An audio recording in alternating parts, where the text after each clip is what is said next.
Olá, muito boa noite a você. Eu sou Adalberto Piotto e seja bem-vindo ao Cenário Econômico pela TV Brasil, diretamente dos estúdios da B3, no centro da cidade de São Paulo. O ministro do Planejamento aposta na votação da reforma da Previdência ainda este ano.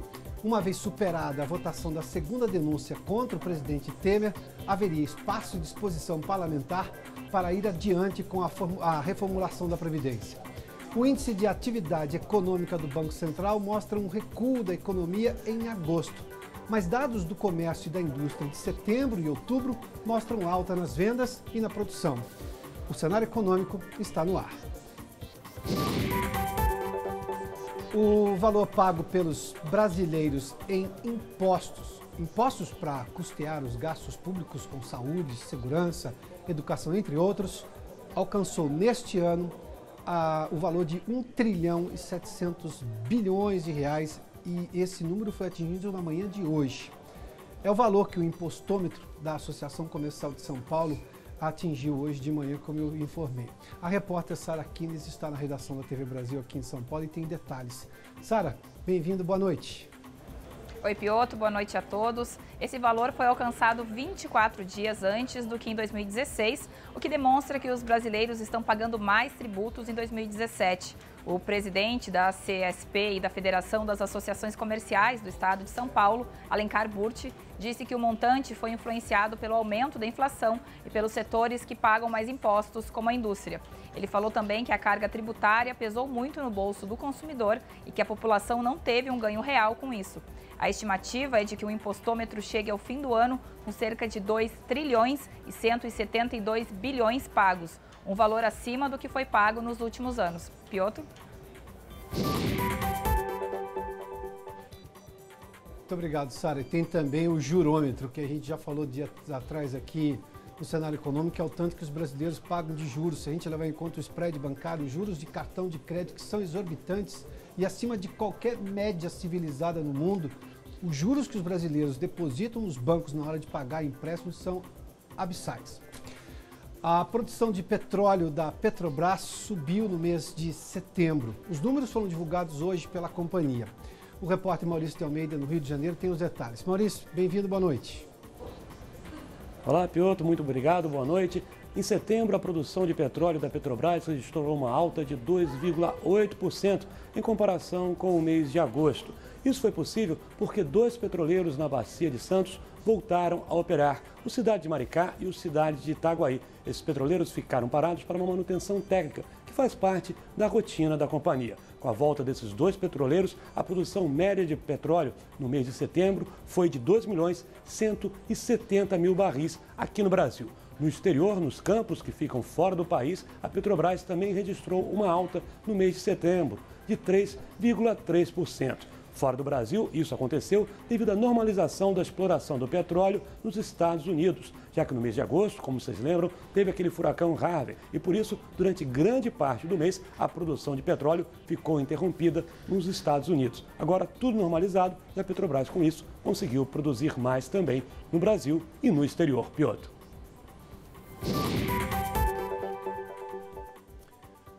Muito obrigado, Maurício. Em Brasília, as atenções estão voltadas para a Comissão de Constituição e Justiça, que debate o relatório da segunda denúncia contra o presidente Michel Temer. Ainda em Brasília, o ministro do Planejamento, Diogo Oliveira, disse que é possível votar a reforma da Previdência este ano, logo após a análise desse processo. Sônia Guerreiro, quais são os prazos com os quais o ministro trabalha? Boa noite. Boa noite para você, Piotto. Boa noite a todos. Pois é, o ministro Diogo Oliveira esteve em uma audiência hoje no Tribunal de Contas da União. Ele afirmou isso, que assim que passar a análise dessa denúncia aqui na Câmara dos Deputados, eles vão começar a discutir isso. Mas é um processo longo, assim. A previsão é de votação ainda nessa semana na Comissão de Constituição e Justiça dessa denúncia e já na semana que vem que isso vá para plenário. Então, imagino que nas próximas 2 semanas aí o governo deve estar trabalhando, dependendo de como foi esse resultado, para começar começar as articulações aqui no Congresso Nacional. Mas aqui também ela vai ter que passar pelas duas casas, então é um processo longo. Por isso que ele falou que essa é uma das prioridades e disse que quanto mais cedo começarem as discussões aqui, mais suave vai ser essa reforma. Já se ficar para o ano que vem vai ser bem mais complicado para o governo por causa das eleições. Diogo Oliveira também afirmou que o aumento dos gastos com a Previdência tem feito com que o governo perca a capacidade gerencial de atender às demandas da sociedade. Piotr.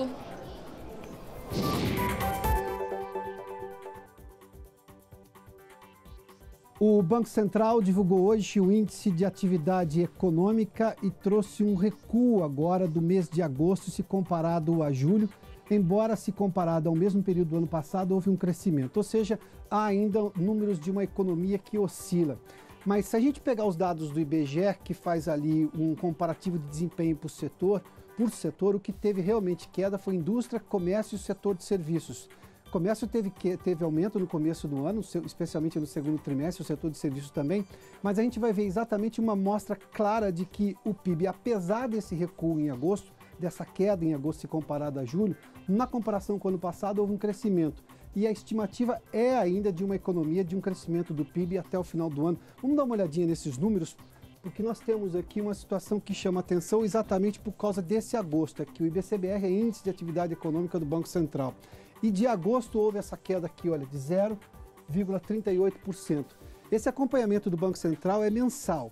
A divulgação do PIB é trimestral. Portanto, a gente teve agora julho, agosto, teremos os números de setembro e só depois é que o IBGE divulga o número consolidado do terceiro trimestre. Daqui a pouco a gente fala do crescimento tanto do primeiro quanto do segundo trimestre deste ano. Mas quando a gente pega na comparação com no julho, aí chama atenção porque o julho houve um crescimento de 0,36%, e essa queda agora de 0,38 em agosto. Se a gente fizer uma comparação anual, que foi exatamente o dado que eu antecipei há pouco no enunciado agora, na abertura do bloco, em agosto, se agosto de 2016 com agosto de 2017, a gente está comparando agora o terrível ano de 2016 com o próspero ano de 2017, segundo os últimos números da economia, né? O crescimento está aqui, olha. Houve um crescimento da atividade econômica de 1,64%. A gente sempre vai ter oscilações mensais, até porque tem uma série de questões sazonais que interferem no maior consumo, menor consumo. Esses números, por exemplo, do Banco Central são de agosto, mas nós já tivemos uma recuperação do comércio tanto em setembro por outros dados e outros medidores e, sobretudo, agora em setembro. Só para se ter uma ideia, em setembro, a Fenabrave divulgou que a venda de veículos cresceu quase 25%. A venda de veículos é exatamente comércio, isso é atividade econômica. A produção da Anfavea, nós estamos falando de produção de veículos de um setor de indústria muito importante, cresceu 40% se comparado ao ano passado, nesse setembro, embora tenha tido um recuo ali se comparado a agosto. Mas a gente vê aqui uma oscilação mensal caindo agora em agosto, que tinha subido em julho, e na verdade a maior parte dos meses deste ano houve crescimento da atividade econômica, mas no comparativo com o ano passado, este ano sempre apresenta números melhores de recuperação econômica. A lógica da recuperação está na comparação anual, porque durante o ano nós temos oscilações, até porque agora setembro e outubro nós tivemos recentemente o melhor mês das crianças, até pela data do Dia das Crianças, que é uma data muito importante para comércios e serviços, que foi o melhor de vendas desde 2014. Vamos lá numa outra comparação aqui, objetiva, olhando exatamente porque a gente pega os dados que o IBGE também divulgou hoje, por setor, o desempenho de setor, e a gente vê o que aconteceu para esse nível de atividade econômica ter caído de julho para agosto. Nós temos aqui, agora os dados são do IBGE, serviços, o setor de serviços caiu 1%, a indústria caiu 0,8%. Se a gente pegar o comércio, caiu 0,5%. Ou seja, esses três itens caíram e evidentemente que tiveram um impacto no que a gente percebeu ali do índice de atividade do Banco Central, de atividade econômica do Banco Central. Esses números são do IBGE. Mas, de novo, os dados todos esses números são de julho para agosto. Os dados do Banco Central são relativos a agosto. Nós já estamos na segunda metade do mês de outubro e já tivemos um reaquecimento das vendas. Para se ter uma ideia, agora em outubro, um dado recente da Associação Comercial de São Paulo, eu tenho aqui, saiu agora esse dado. As vendas subiram 3% na primeira quinzena de outubro. Vendas, nós estamos falando de comércio, exatamente um item que caiu lá em agosto, mas que mostrou uma recuperação nessa primeira quinzena de outubro, justamente por causa do Dia das Crianças. E o final do ano, normalmente isso é uma questão econômica já conhecida, estável do ponto de vista de previsão. O segundo semestre sempre é mais aquecido do que o primeiro, em comércio e serviço, do que o primeiro semestre. E nós temos datas muito expressivas no segundo semestre. O Dia das Crianças e, evidentemente, a principal data para o comércio, que é o Natal. Vamos lá, para a gente só fazer agora, rememorar exatamente o que nós temos de números consolidados do PIB deste ano. Havia uma estimativa lá atrás que o PIB teria um problema muito grande, não teria crescimento expressivo este ano. A gente ficou durante muito tempo falando em 0,5%, depois tivemos a crise política de maio e que afetou também em junho, e aí baixou para 0,34% de crescimento do PIB este ano. Depois começou a melhorar a situação, de uns tempos para cá as estimativas já falam em crescimento de 0,7%, 0,8%, e há alguns analistas que estão apostando num crescimento do PIB ainda maior, próximo de 1%. Mas o que nós temos de dados consolidados do Produto Interno Bruto medidos pelo IBGE, que é exatamente o órgão que mede o PIB, está aqui, olha, no primeiro trimestre nós tivemos aquele crescimento puxado pela agricultura, do qual nós falamos com muita frequência aqui, 1% de crescimento. Depois, não se imaginava que no segundo trimestre poderia ter um crescimento e tivemos aqui 0,2%, ou seja, outro dado positivo de crescimento da economia brasileira. E a estimativa oficial do Banco Central está aqui, 0,7%. O Banco Central sempre manteve os 0,5%, depois subiu para 0,7%, e agora o mercado, a gente viu no Boletim Focus recentemente que a média é de crescimento de 0,72%. Ou seja, há uma série de dados da economia, essa queda de agosto evidentemente não é uma boa notícia, mas se a gente vir a continuidade, os dados que chegam mais recentes, ainda não consolidados do ponto de vista global, mas alguns dados como esse das vendas do comércio agora em São Paulo, o principal centro de mercado do país, com crescimento de 3%, e os dados da FenaBrave de venda de veículos em setembro, ou seja, mostra que há uma recuperação da economia, recuperação de vendas. Esses setores que caíram, segundo o IBGE, em agosto, podem ter, e tudo indica, tiveram uma recuperação nos meses seguintes. Bom, daqui a pouco nós temos os números do mercado financeiro, a gente volta em instantes aqui no Cenário Econômico. Nós já estamos de volta ao estudo do Centro de Operações da Bolsa, com os números do Ibovespa e do dólar.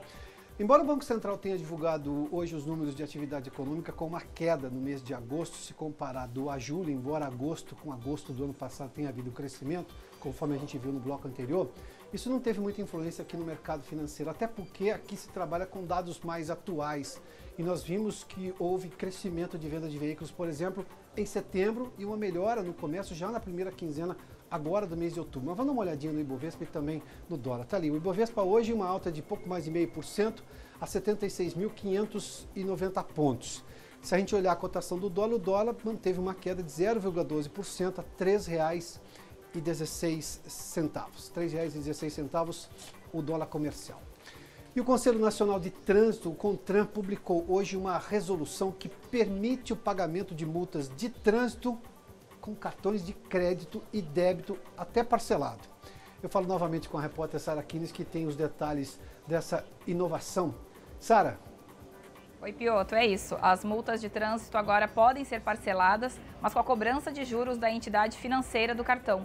A resolução está em vigor, mas os órgãos de trânsito como o Detrans e DENIT ainda têm que habilitar as operadoras de cartões e o serviço não é obrigatório. Segundo a norma, não podem ser parceladas as multas inscritas em dívida ativa, parcelamentos inscritos em cobrança administrativa e veículos licenciados em outras unidades da federação, além de multas aplicadas por outros órgãos autuadores que não autorizam o parcelamento da multa por meio de cartões de crédito ou débito. Pioto?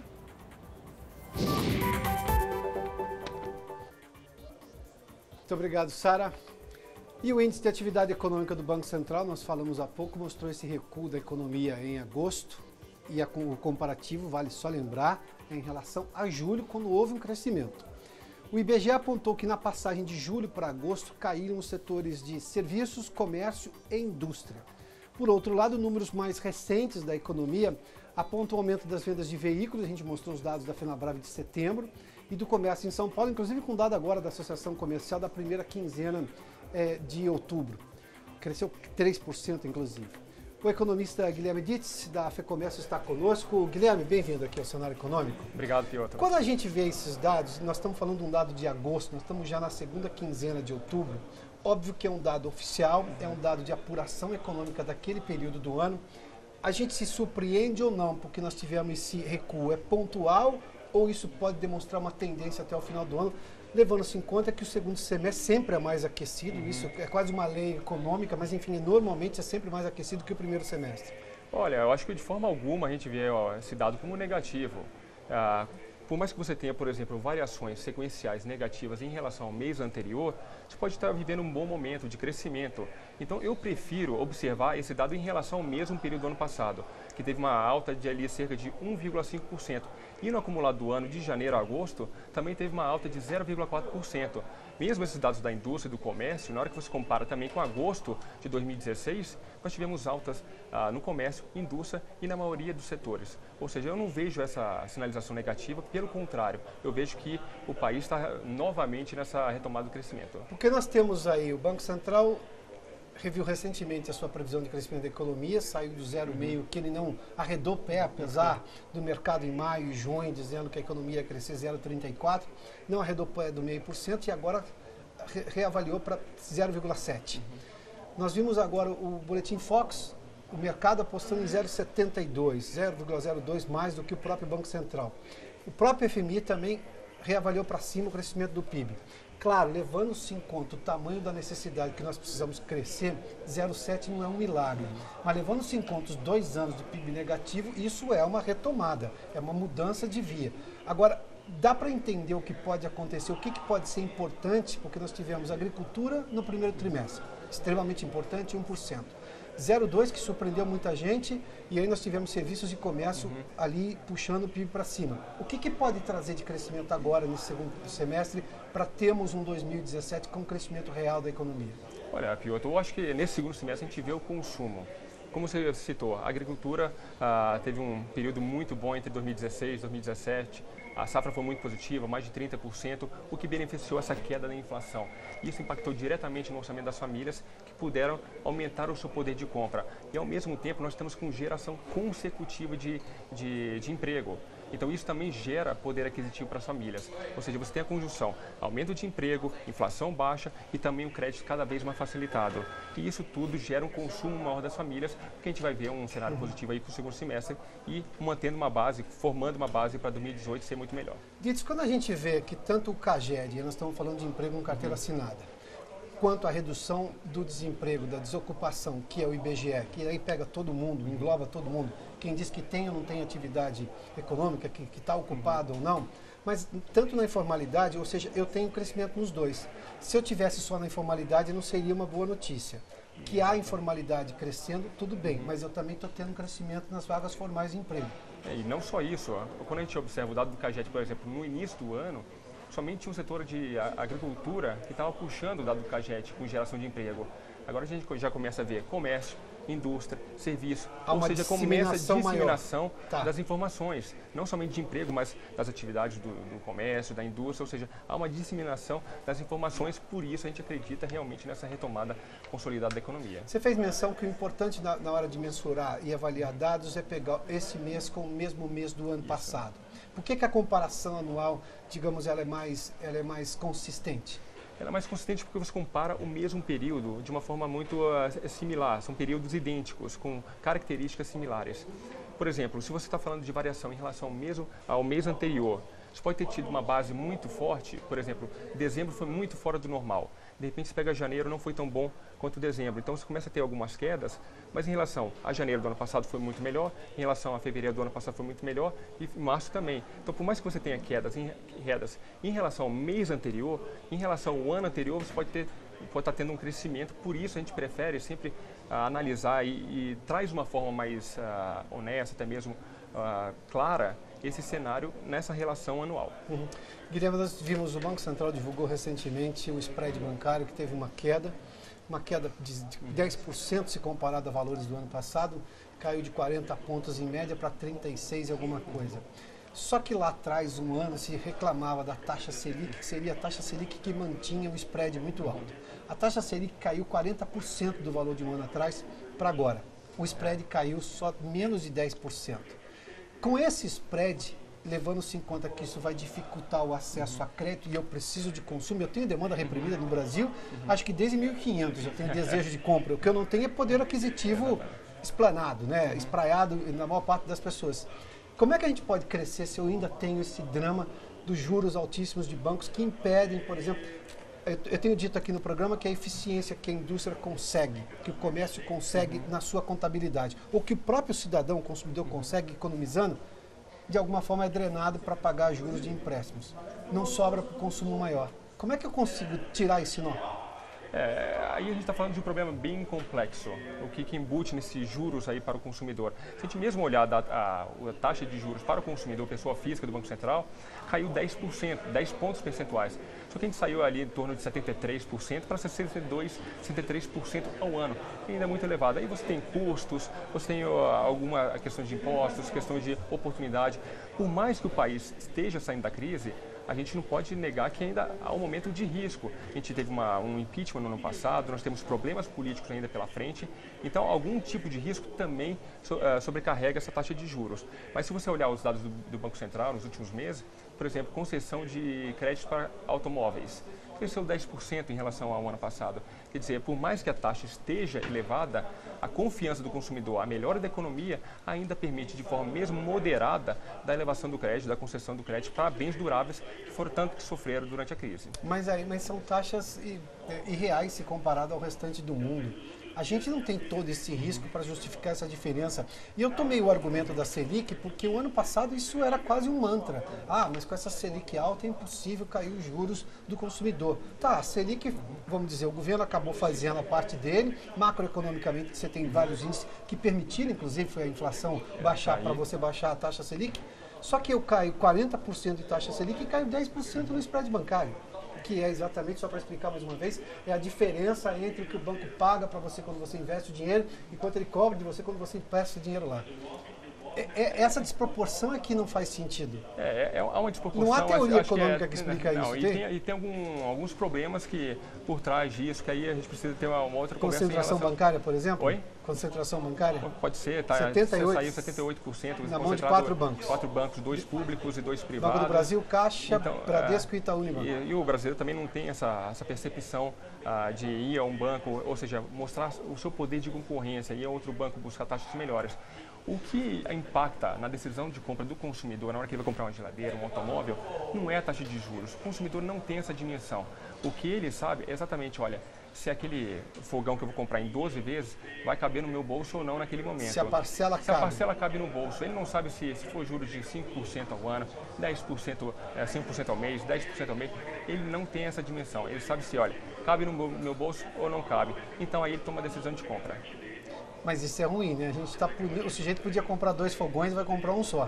Mas esse é o jogo da economia. Evidentemente, a gente fala, até alerta, muitos consumidores falam, olha, é preferível, se você não tem, por exemplo, não precisa comprar uma televisão, uma geladeira, não tem necessidade naquele momento, ela pode economizar ao longo de um ano e chega no final do ano, ela paga à vista, paga um preço menor e ainda economiza para ela consumir em outras coisas. Só que o brasileiro tem um certo imediatismo, ele precisa comprar aquilo naquele momento, o que acaba pagando caro, ou seja, já que cabe no meu bolso durante 12, 24 meses, por que não? Mas aí é um pouco da história em economia a gente chama de demanda reprimida, né? É o desejo de comprar quando surge a oportunidade que é caber no bolso, vou lá e compro. E é cultural do brasileiro, a gente já vê historicamente isso, se cabe no bolso, eu vou pagar mesmo que seja uma parcela até acima do que eu poderia pagar, mas pelo menos eu tenho aquele produto comigo. Isso impacta agora nesse segundo semestre, que nós temos venda de Natal, e Natal é extremamente importante para a economia. Esse comportamento, será que vai ser mais visto agora? Porque nós estamos saindo de uma crise. A gente viu que boa parte das pessoas usou dinheiro para pagar dívida. Se reclama tanto de educação financeira, mas boa parte das pessoas usou dinheiro para pagar dívida, está preocupado em deixar de ser inadimplente. Você acha que esse comportamento, digamos, de um consumo mais imediato, assim, de desejo de comprar, vai ser visto agora, nesse segundo semestre, agora com as compras de Natal? Eu acho, Piotr, que as coisas estão melhorando. Na hora que a gente olha indicadores de inadimplência e endividamento, a gente nota o seguinte, há um aumento do endividamento ao mesmo tempo que há um controle da inadimplência, ou seja, as famílias estão cada vez menos cautelosas, estão querendo pegar emprestado, contrair crédito para consumo.